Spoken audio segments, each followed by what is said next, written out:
এবার তুফান সিনেমার লাগে উড়াদুরা গানের রিলসে তোলপাড় পুরো নেট দুনিয়া।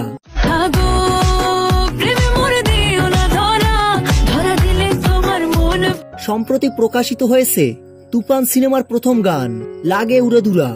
গানটি প্রকাশের সাথে সাথে ছড়িয়ে পড়ে পুরো নেট দুনিয়ায়।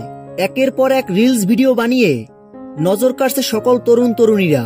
টিকটক, ফেসবুক ওপেন করলেই ভেসে উঠছে লাগে উড়াদুরা গানের রিলস ভিডিও। দেখে একদম মনে হচ্ছে দেশের তরুণ তরুণীদের নজর শুধু এই গানটির উপরই। তুফান সিনেমার গানের জনপ্রিয়তা শুধু দেশেই নয়, দেশের বাইরে থেকেও ভালো রেসপন্স পাওয়া যাচ্ছে এই গানটিতে। তো ভিউয়ার্স, তুফান সিনেমার লাগে উড়াদুরা গানটি আপনাদের কাছে কেমন লেগেছে? ভিডিওর নিচে কমেন্ট বক্সে কমেন্ট করে জানিয়ে দিন আপনাদের মূল্যবান মতামত। ভিডিওটি ভালো লাগলে চ্যানেলটি সাবস্ক্রাইব করে আমাদের পাশে থাকুন। ধন্যবাদ।